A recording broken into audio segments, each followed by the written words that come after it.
How to access iCloud Photos on iPhone. To get started, first of all go ahead and open up the Safari application on your iPhone. This method allows you to view your iCloud photos online.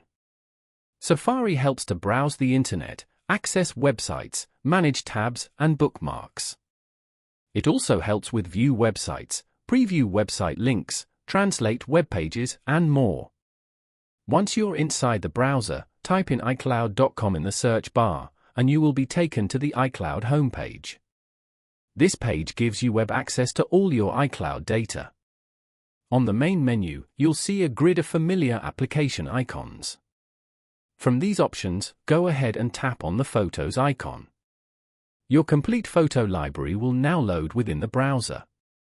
You can scroll to view all photos and videos stored in iCloud. Following these steps, you can access iCloud Photos on iPhone.